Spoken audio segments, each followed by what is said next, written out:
महोदय, पर्यावरण से तात्पर्य किसी एक व्यक्ति के परिवेश से नहीं वरन व्यक्ति के, समाज के, राष्ट्र के और इस सारी पृथ्वी के ही परिवेश से है, जिसका प्रभाव व्यक्ति, समाज, राष्ट्र और सारे विश्व पर पड़ता है।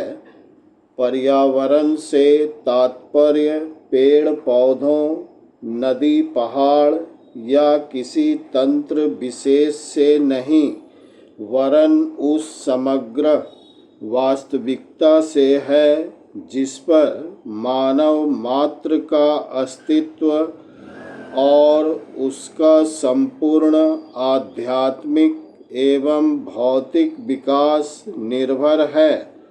अस्तित्व केवल शारीरिक स्वास्थ्य ही नहीं, मानसिक भी।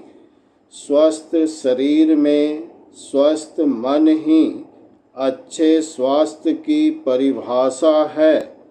शारीरिक स्वास्थ्य हमारे आहार पर निर्भर है, जिसका स्रोत इस पृथ्वी का जल थल वायुमंडल है। मानसिक स्वास्थ्य भी प्रकारांतर से इन्हीं पर निर्भर है, क्योंकि जैसा खाए अन्न वैसा बने मन। स्वस्थ जीवन पर सबसे अधिक प्रभाव हमारे चिंतन का, हमारी परंपराओं का और उन सब परिस्थितियों का पड़ता है जो हमारे ऊपर आरोपित हैं या की गई है या की जा रही है। इसलिए पर्यावरण या परिवेश में जल थल वायु ही नहीं बल्कि वे सारे घटक महत्वपूर्ण हैं, जिनका कुछ भी प्रभाव हमारे जीवन पर, हमारी क्रियाशीलता पर पड़ता है। जैसे हमारे विचार, हमारे आचरण और हमारी परंपराएं एवं संस्कृति आदि। पैराचेन। सदा से मानव की आकांक्षा उन्नति और विकास की रही है। जगत का अर्थ ही है गतिमान, और गति दोनों ओर संभव है, उन्नति की ओर भी और अवनति की ओर भी। पहली को हम प्रगति कहते हैं, दूसरी को अगति, विगति, अधोगति या दुर्गति कह सकते हैं।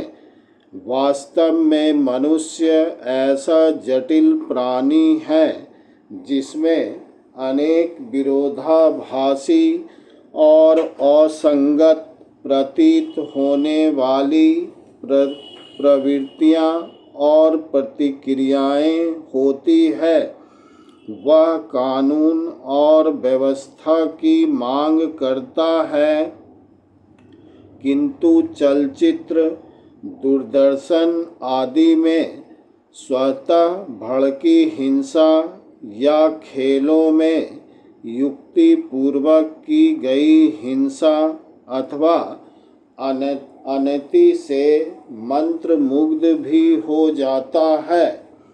मनुष्य अपनी ही जाति या वर्ग के व्यक्तियों के प्रति प्रायः बहुत अधिक प्रतिद्वंदी होता है, किंतु कोई बाहरी खतरा उपस्थित होने पर उनके प्रति हद से ज़्यादा सहयोगी बन जाता है।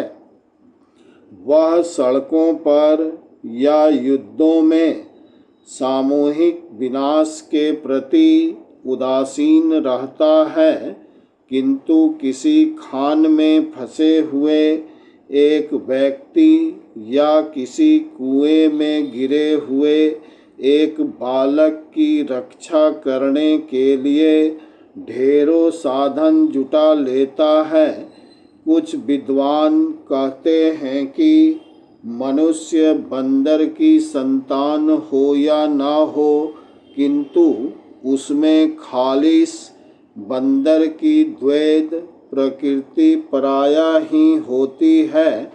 उसमें शाकाहारी बंदरों की भांति वृक्षों में उछल कूद करने की प्रवृत्ति तो होती ही है, साथ ही ऐसे बंदरों की स्वाभाविक जिज्ञासा भी होती है जो अत्यंत संगठित गिरोहों में रहते हैं और भांति भांति का मांस खाने में मजा लेते हैं। मनुष्य की ऐसी परस्पर विरोधी इच्छा आकांक्षाओं से निपटना असंभव होता है, फिर भी किसी प्रकार का संतुलित मध्यम मार्ग अपनाना अनिवार्य होता है। यही बुद्धिमानी का रास्ता है।